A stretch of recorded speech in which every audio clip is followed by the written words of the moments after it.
Yeah, hi everyone. My name's Valerie.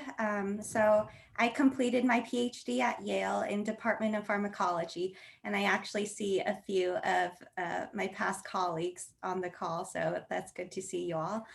Um, and I defended in December of last year and started my postdoc at Sanofi right after. So I've been there a little bit over 4 months now. In graduate school, I worked on more cellular molecular biology research. So I studied proteins involved in integrin and vascular biology signaling, and decided after that to switch to something more related to drug development and more clinical. So that's why I decided to do an industrial postdoc.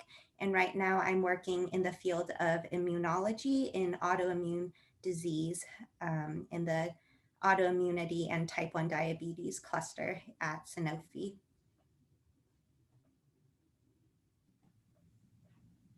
Hi everyone, my name is Si Yufeng. I finished my PhD in a joint program between UC Berkeley and UC San Francisco, and I graduated in the summer of 2019, and then I joined Genentech right after. So in my PhD, I was in bioengineering department working on fluorescent protein engineering and superfluorescent microscopy. So it's basically a very technology-driven project. And then I did internship at Genentech in my third year of PhD, where I decided that it's a great environment to working on science, and I want to switch gear from tool development to research biology more in my postdoc. So I joined the company right after my graduation and joined the discovery oncology department. And now I'm working on the KRAS-driven cancer, which is the most prevalent cancers around the world. And I have been working here for 1 year and 9 months. Thanks for those introductions. To just get things started, I would love to hear what you guys do day to day, and maybe you could each describe what a typical day or work week looks like for you, what other departments you interact with, who you're mentored by, what kind of resources you have access to. Valerie, do you want to start? Yeah, sure. So day to day, it's actually pretty similar to an academic research environment with a lot more independence compared to grad school. And another major difference is that there's a lot more meetings and collaborations between different departments. So one thing that struck out to me when I joined industry is you really do have to have ownership over your project and drive it forward. And it's really up to you to seek out those collaborations, whether it be just within your group or outside of your group. And compared to academia, I do feel like it is more common to seek out collaborations outside your immediate group. Day to day looks like during a pandemic, we go in for what we need to do to get done. So we have a system where we book hoods and other equipment. So we go in and run our experiments and then do the data analysis and other sorts of analytics back home. So for example, my day today in the morning at 8 a.m. we had a cluster meeting, which is the whole autoimmunity type 1 diabetes cluster. We have weekly meetings where there's one person who gives a talk on their research each week. And then after that, I did some literature reading and designing protocol from home. Then in the right after lunch, I went into the lab to do a flow cytometry experiment. And then that went on until like 30 minutes before this. And then I ran back home to be on this call. yeah, so that's in general what industry looks like, and happy to talk more in detail about more specific things later on.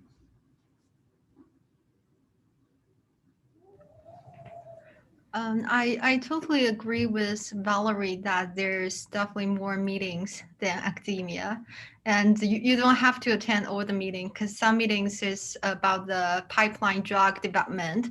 And if you're not interested in that, I usually skip that. Or also department meetings, because there's a lot of people doing like so specific things on a specific drug, and that's not going to be published. So I usually skip those meetings.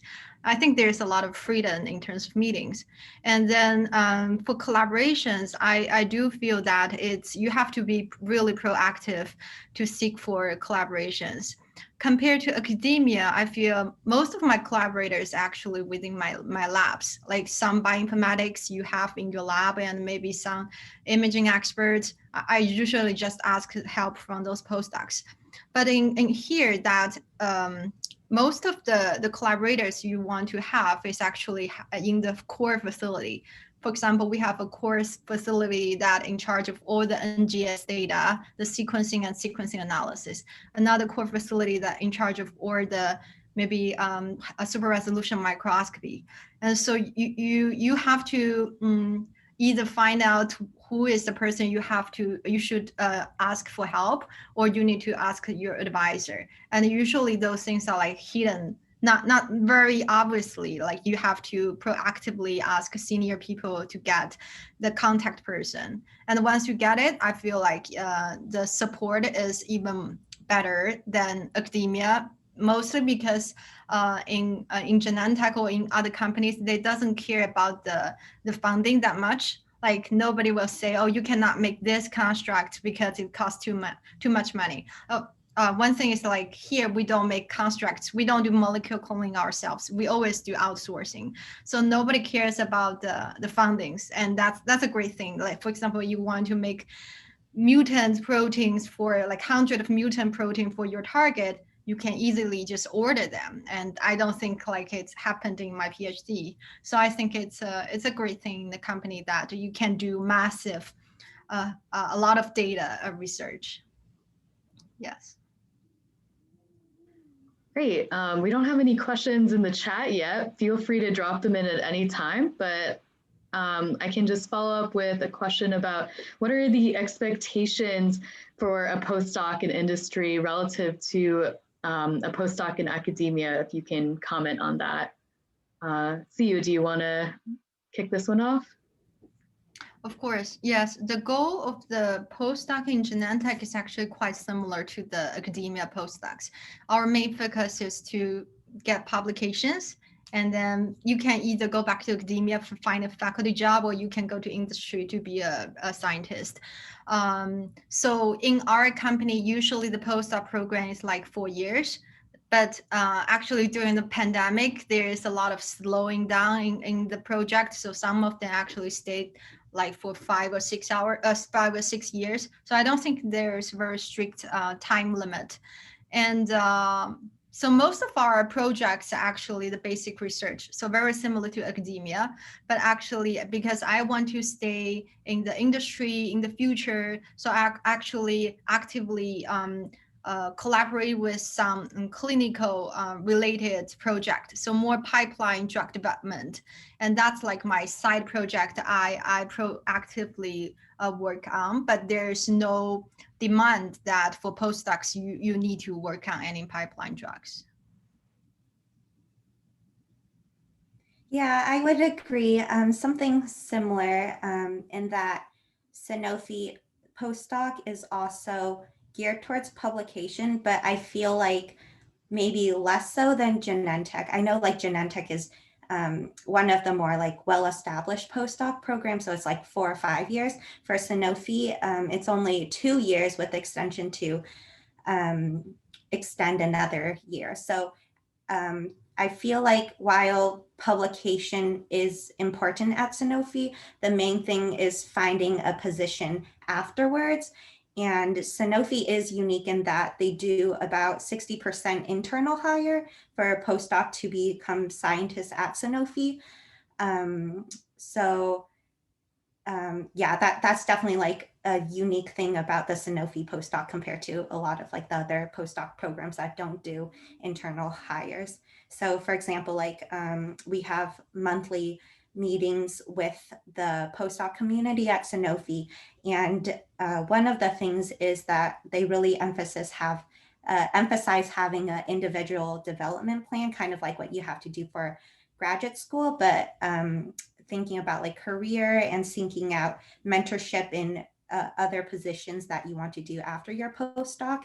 And actually, a year and a half after you join, you will start looking for positions, whether that be internally or externally. And talent acquisition at Sanofi will help you do that. So it's really, the postdoc at Sanofi is a really quick, short program.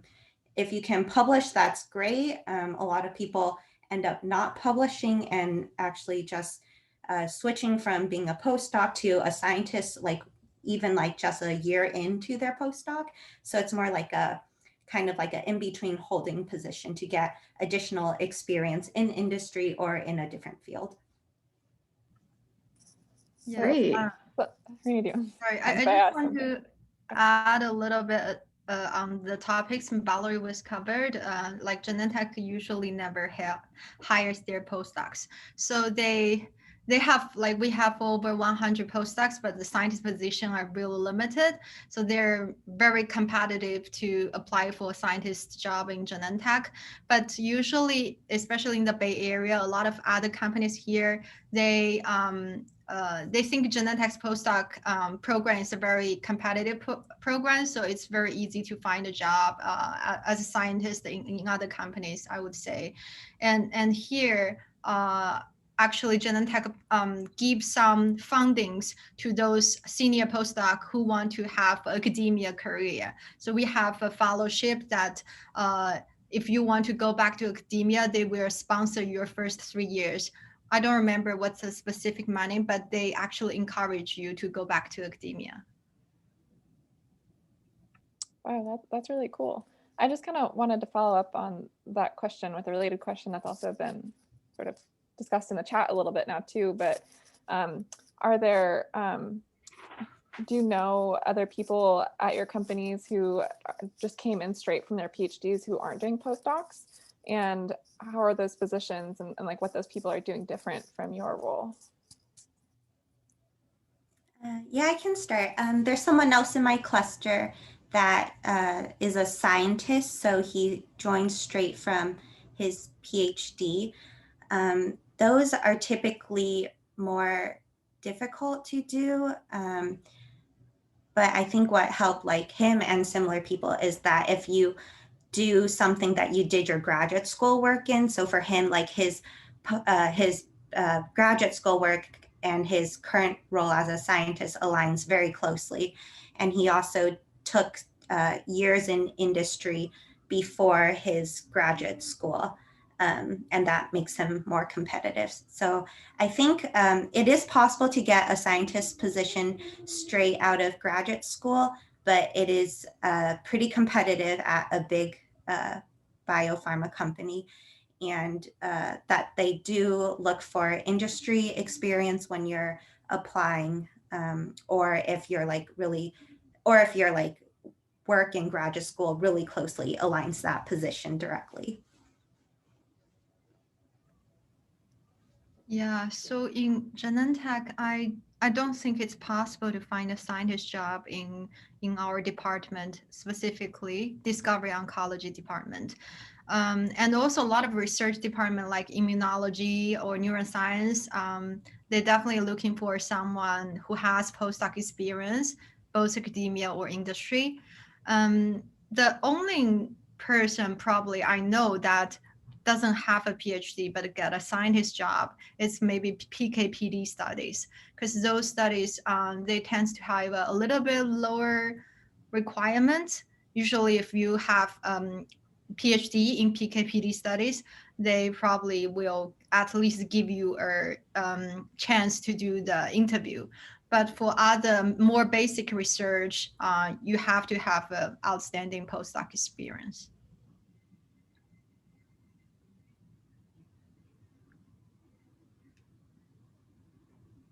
I think there's a question in the chat about how you both found your current positions. So maybe you could speak on that and what the process of applying and interviewing for these positions were like. Do you want to go ahead, see you? Yes, I can get started. As I said before, I did the internship in Genentech at my third year. And during the internship, I already starting to doing some informational interviews with both scientists and postdoc in the same department. So I get some connections at that time. And I know what I want to be here after my graduation. And then probably starting 1 year after, maybe 6 months before my graduation, I starting to looking at different companies for positions, both postdoc and scientists. And there's one day I just get no, sorry. So yeah, I was browsing just Genentech's website and I saw this postdoc position, and I asked my previous internship manager, does he know who is the hiring manager of this position? And basically there's some internal website you can search for that, and he find the manager for me, and he highly recommend this manager as a postdoc mentor. So I directly contact the hiring manager and introduce myself, and then I get a phone interview and then several rounds of the in-person interview. At that time it's not pandemic, so the in-person interview is quite intense. It's like a full day interview from 8 to 6, and I was talking to, so I first need to give a presentation for 1 hour. It's a basic academia seminar, and there's probably 15 people attending. And then I need to have one-on-one with both my hiring manager and a lot of scientists and directors in the same department, and also have a lunch chat with the postdocs. So it's like the whole day one-on-one meetings. And after that, it takes probably 1 month for them to make a decision. And then I got this position. So I also I also been to several other interviews in different companies, but not for the postdoc position, mostly for scientist position. And I would say the Genentech's postdoc interview is actually, I feel it's actually even harder than the scientist interview in other maybe smaller company. Yeah. Yeah, my experience is kind of similar, also kind of different. So about 6 months before I was planning to graduate, actually a little earlier, I decided to apply for positions, partly because this was also when the labs were shut down. And at that point, like I needed to go to the lab to do experiments. And then I just had all this extra time where I was like, I don't know what to do with myself. So I wrote my thesis and then also started applying to jobs and started doing informational interviewing. So I actually talked with CU because she was at the time at Genentech as a postdoc. And just to learn more about what it's like to be a postdoc in industry, since it's much less common than in academia. So I did quite a few of those and also talked to scientists as well. And then from there, just started applying to a lot of positions. I probably applied to maybe 30 to 40 different positions, mostly using LinkedIn. And also, if you go to like any of the big biopharma websites, you can look under their careers and then type in postdocs, and then you can see a lot of the positions open that way. For my position, I didn't have any connections to the hiring manager or the company, but I did hear it is helpful if you do know someone at the company, they can provide you with a referral. So they will send you like a different link compared to the general application. And basically, you don't need to know like the hiring manager directly, just anyone at the company will be able to give you a referral. So I did that for a few positions. Didn't really help me, but that's something you can keep in mind. I've heard could be helpful.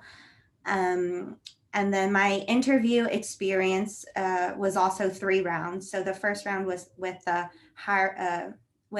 human resources, which was about 30 minutes. That one was not very science-based, more like just going through the CV and going through the position to make sure that like I'm a decent human being, and also like I know what's required for the position. And the second round is with the hiring manager, which is the direct supervisor. So this lasted about an hour. And then this one got like pretty technical. So he had like read my grad school paper, and he was like asking me like, oh, like, why didn't you try this method of like to test phosphorylation at this particular site? So it can be like very technical. So make sure you know that everything you put on your CV, you really have to own up to it. After the second round is the third round, and mine was also a full day interview. So it was 8 a.m. until 3 p.m., not 6 p.m., but with only, I think, like an hour and a half break through the whole thing. And since I applied during the pandemic, everything was virtual. So it started out with some one-on-one meetings, which lasted about 30 minutes each. And then I had an hour-long presentation with questions. And then we also had like a group style interview with team members. And then also an interview with the boss of my boss. And then after that, I think it took only about like a week or two for them to give the offer. And then also they wanted me to make a decision very quickly. So I only had like I think 2 weeks to make the decision. So it moves pretty quickly once you first get an interview. Valerie, at what point was all this happening with your current role with regard to like when you were finishing up your PhD? Yeah, so lab shut down in March, and then I kind of had to stop experiments there, and then started writing my thesis, and then also started applying to jobs with the goal of finishing my PhD in December. But also it was a little tricky because my PhD advisor actually wanted me to stay a little longer to work on another project. But for me, I felt that I had basically learned all that I could from the lab, and that staying for another project would keep me there at least like another 1.5 to 2 years, which I didn't want to do. So that was like a really motivating factor for me to kind of just like apply everywhere and try to finish my PhD. So in terms of timeline, I finished writing the thesis, I think like, I don't even remember now. Well, I guess it's stretched on. So stretched on until like November. And then pre-defending and defending, each department at Yale is a little different, but I pre-defended in October and then defended end of November, and then started December 14th at the new position. So everything moved like very quickly. Thanks. We also have a question in the chat about what mentorship is like. How much do you get? Like, do you have just one manager? Do you have multiple people you report to? And how independent are you in what you are working on versus like meeting certain goals? Maybe CU, do you want to start? Yeah, I have one manager who is just my postdoc advisor, and I know several people that can be co-advised by two mentors. I feel that's harder because then you have to present your research in 2 department meetings, so they tend to get doubles meetings than us. I don't recommend doing that in Genentech. What are other questions? Sorry, on mentors. And I don't have other. I mean, it's very easy to get advice from different people. Usually we just, if you think someone who can give you help, we just have a calendar system and you can see everybody's availability and you just send an invitation to maybe searching for some advice. I even did that with our VP who just joined the Genentech. So I think it's very nice to search for help from different mentors, because probably your advisor, she only works on very specific biological questions and she doesn't have a broad or maybe point for the whole project. And you should find a second eye to look at your project. Yeah. Yeah, thanks. I guess the other part of that was just how independent are you in shaping the direction of your work, or does your manager sort of give you a lot of direction of what avenues to take? Yeah, I think it really depends on the manager. My manager is more kind of hands-on side, and she is sometimes micromanagement. But I guess not every mentors are the same. I know there's some friends whose manager is probably the director of the department or even VP of the department, and they are super busy already with the pipeline drugs. They doesn't really spend much time to look into specific details of your research. So they basically maybe have one-on-one with you every month and give you just the big directions. But it really depends on different mentoring styles. And just to like tack on another question, how much do you potentially collaborate with other postdocs or other people in your department? Do you have any joint projects, or is it sort of like your project is your project? It's also varies by person. I don't collaborate with other postdoc, but I do collab with, for example, if I do a CRISPR screening, we have core groups named Functional Genomic Screening Group. And so we collaborate with them to basically design your library and run your screen and analysis your sequencing data. So we have those kind of resources out there. I don't think it's very common for postdocs to collaborate here. Like, yeah, I don't see much of that.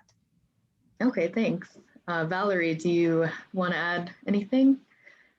I'm already starting to forget the questions, but yeah, I agree with a lot of what CU said. So yeah, it really depends on the manager. So my manager is more hands off, though we do have weekly meetings, kind of like how I did in grad school. So we have meetings for an hour just to touch base, and I present data to him. I noticed, like, I don't know if it's specific to my manager, but it's really more he gives the big picture idea of like, oh, this is like theoretically what you can do for an experiment, but it's really up to me to figure out how exactly to do that, whether that be like scheduling time with others to learn the experiment, or just like figuring it out on my own. So that is something that I found is like a little challenging, especially for me, switching fields. I had like no experience doing like flow or ELISA or like primary cell culture, and then I kind of have to learn that by myself. But everyone's like really nice and friendly. It's just like you have to take the initiative to seek out those collaborations. And it makes it a little more difficult during the pandemic too, because you just kind of have to like schedule their time. Yeah. What were other parts of the question? Oh, I mean, I guess you've sort of answered it, just like how much independence do you have and how much guidance do you have, and whether you collaborate with others. So I guess you've really covered that. Yeah, I guess like another thing to add is I do find that there's a lot of inter-department collaboration. So I have collaborators in the bioinformatics group to do RNA-seq data analysis. And then I also have collaborations with the high throughput screening and biological reagents group.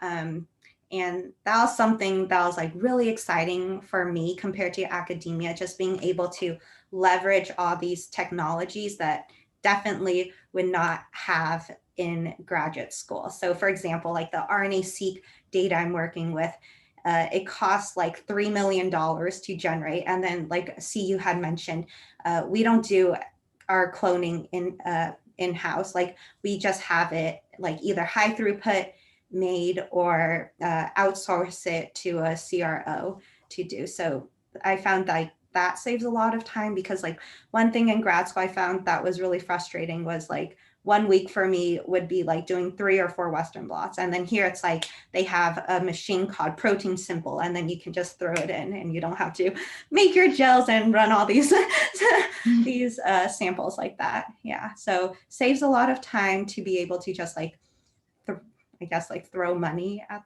the issue, if you think of it that way. Thanks. Yeah. And I guess getting back to this question of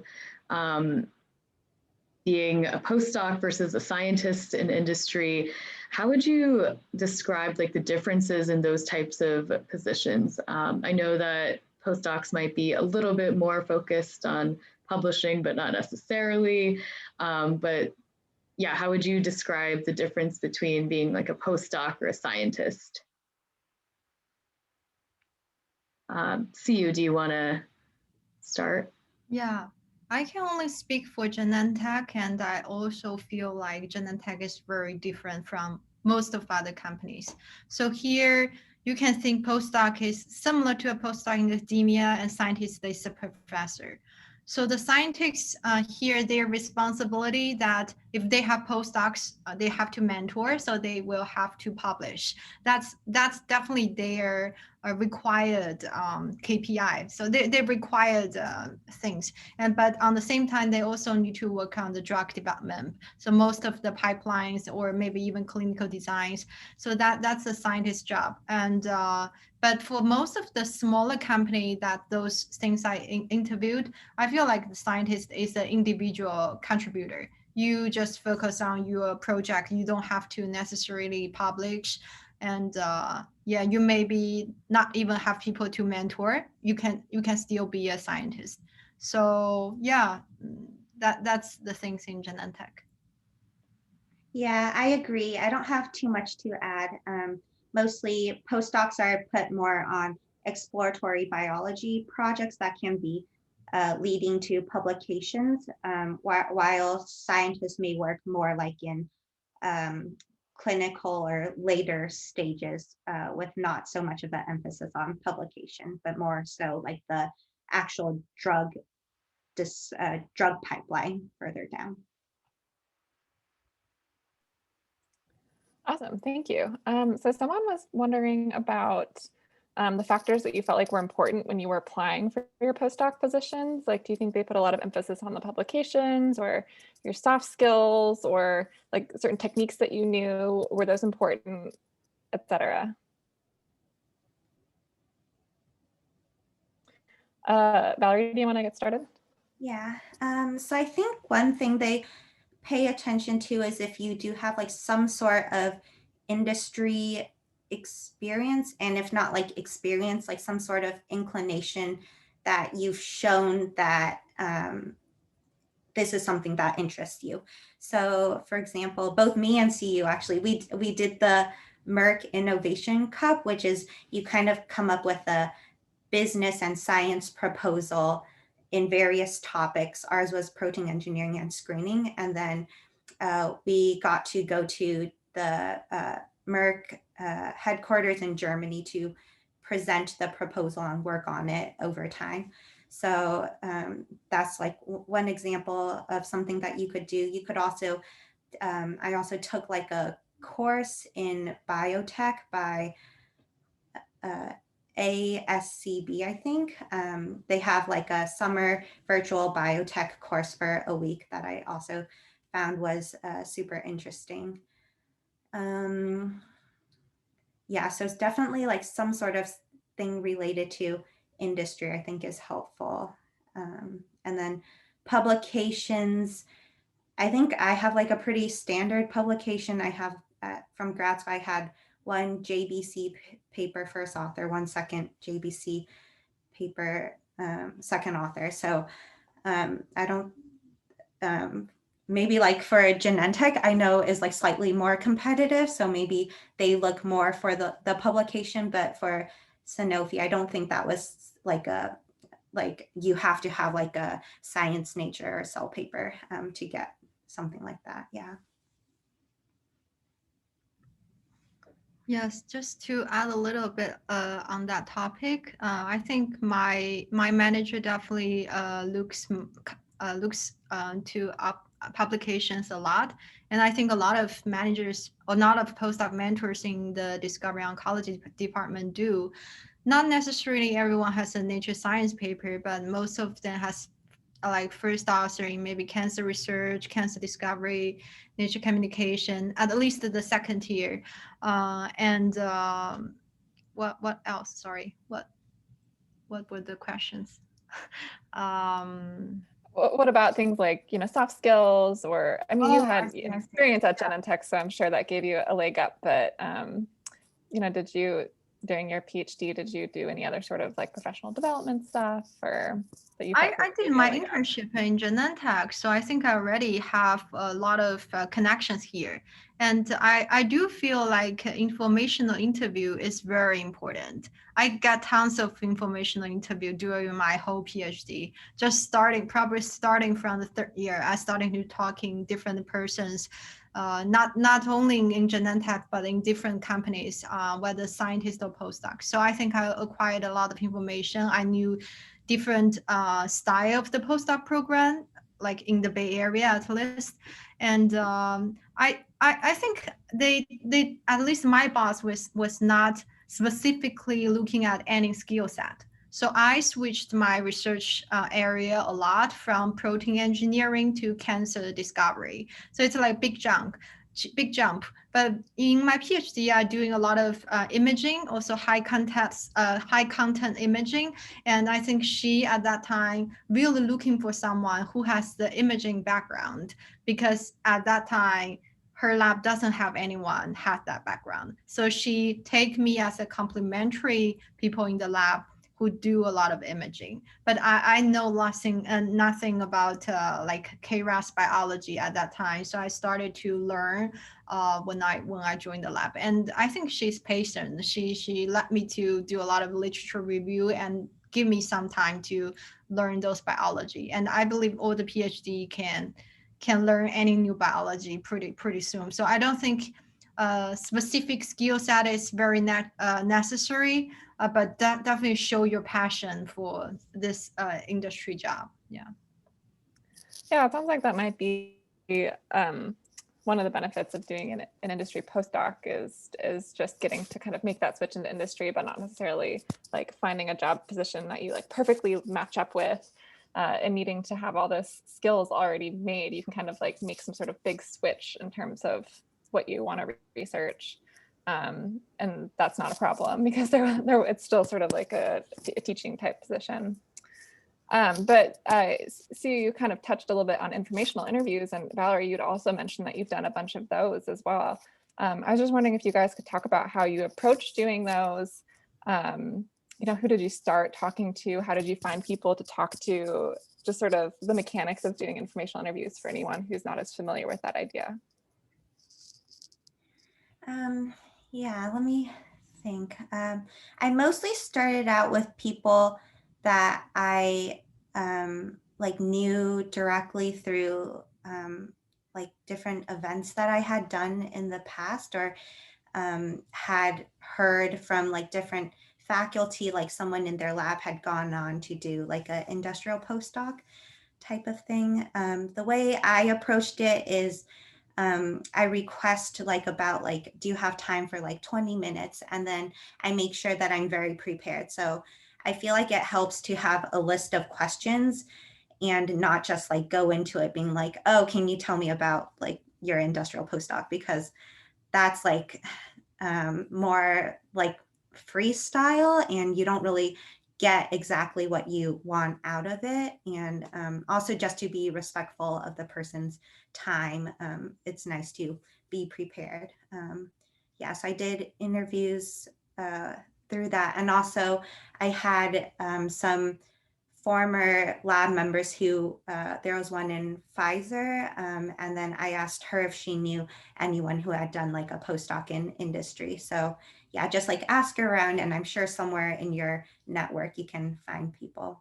And well, now you know like me and CU, and we can connect you with like our colleagues at Sanofi and Genentech and find someone like in a relevant field, for example. Yes, definitely. I also attend a lot of similar career workshops, just like this one. And we also have a UCSF alumni website that has all the people had some affiliation with UCSF and who is now in industry and willing to be a mentor and willing to do informational interview. So you can search for those in the internal website. But if you don't have that, I think LinkedIn is also a great resource. I just randomly find people from LinkedIn. Like I would type probably UCSF, UC Berkeley, and Genentech, and there's tons of people there. And you can send them a message or add a note when you invite them to connect. And if they find some maybe common things, maybe common mentors or common people with you, they're usually very happy to help answer some questions.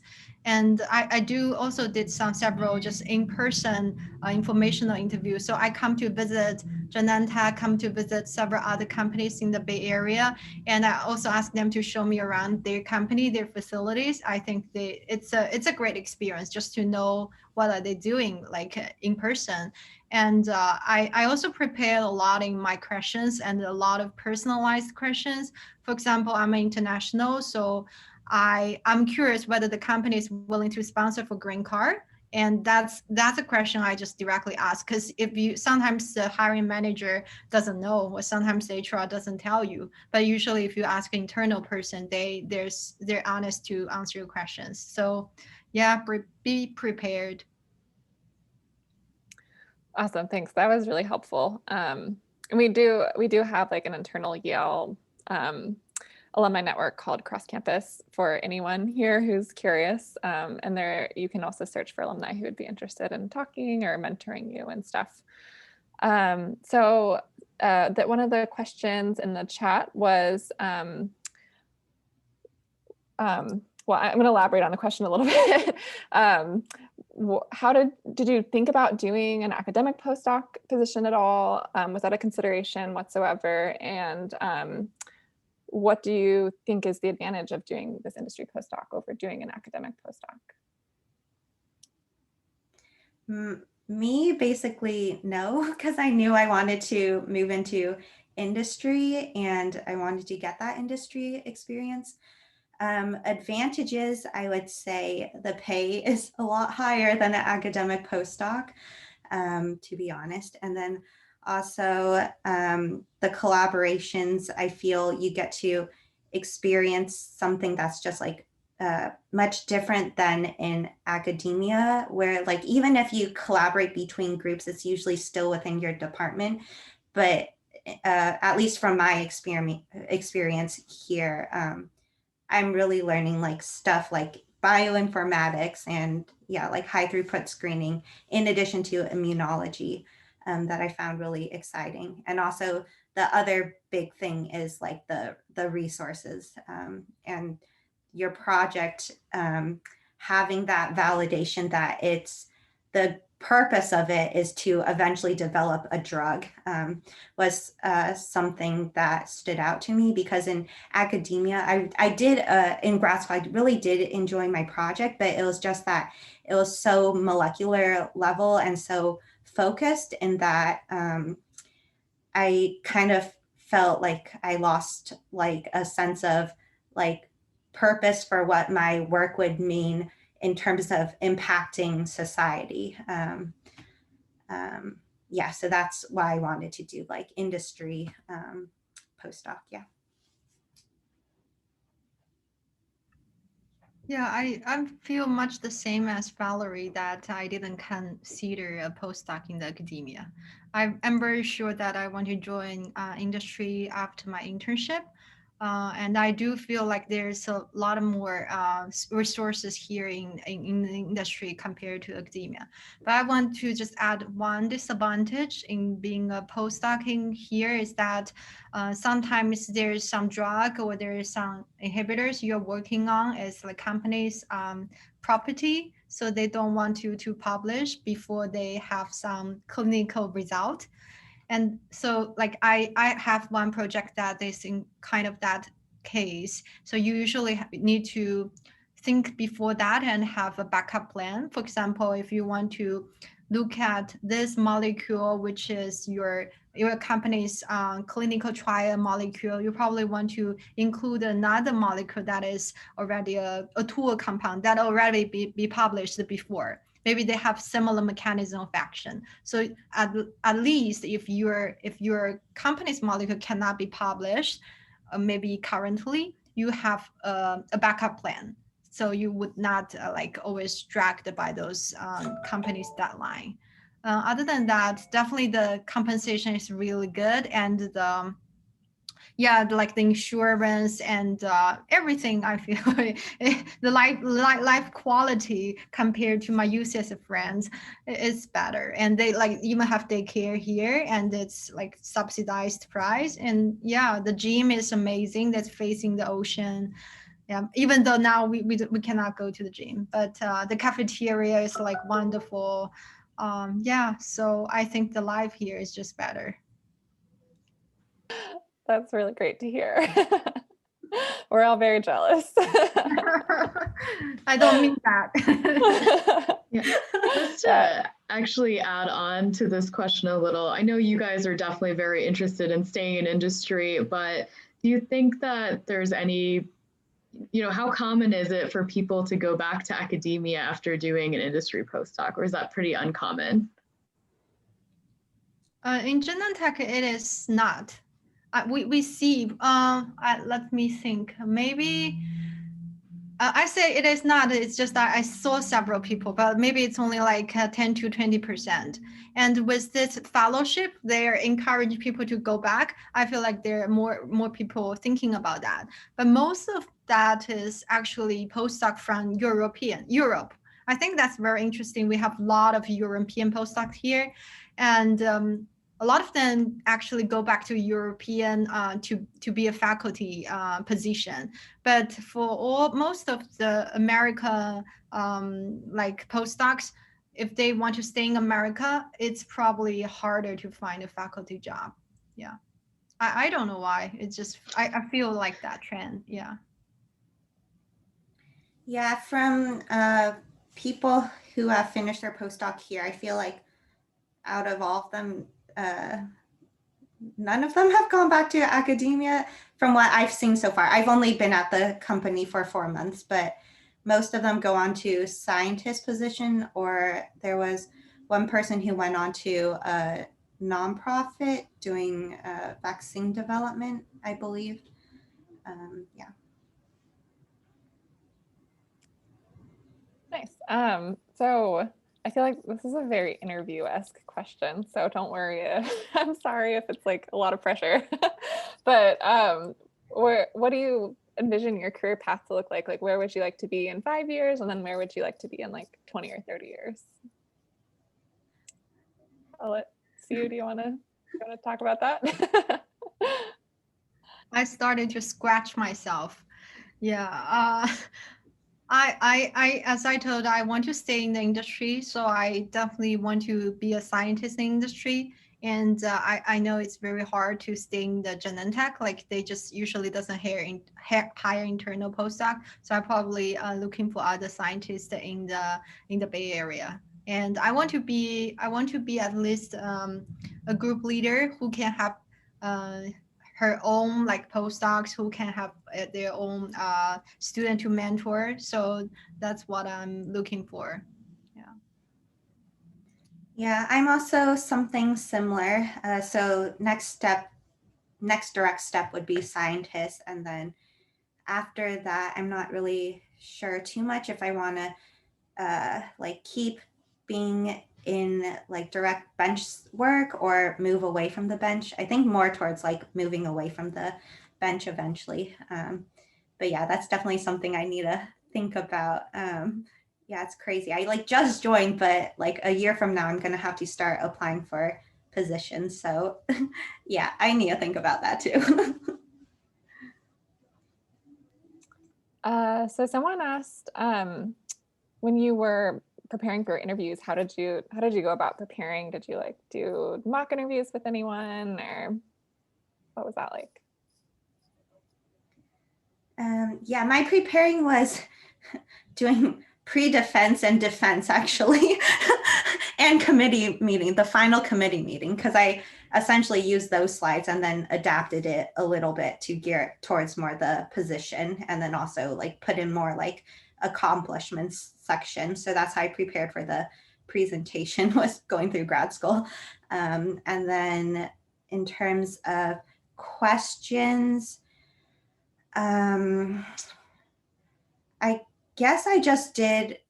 I read through like the publications that I could find from like my hiring manager and whatever group members in his group. So I did that, and then also did a lot of research on the company itself, because you're inevitably going to get that question. So why Sanofi? Why Genentech? What makes it unique? And in particular, like why the specific department that you want to join? So look up like some drugs that they have in the pipeline, and keep on current events for the company. Yeah, same here. That I actually practice my interview talk with other interviews. So I know Genentech is my dream company, and I don't want to put it in my first interview. So I interviewed with several companies before, and it's kind of used that as a practice talk for my real interview. And I think it's really helpful because a lot of questions they already ask, and I already know the answer. And other than that, for the one-on-one, I was spending so much time preparing for the one-on-one because I get an agenda for that day, like what's the name of the specific person you will talk to, and then I search then on the LinkedIn or any website you can find, and I know their previous experience and what are the current research interests. So I'm trying to find some common topics between me and them, so to make sure the one-on-one goes well. So I did specific for each one-on-one meetings.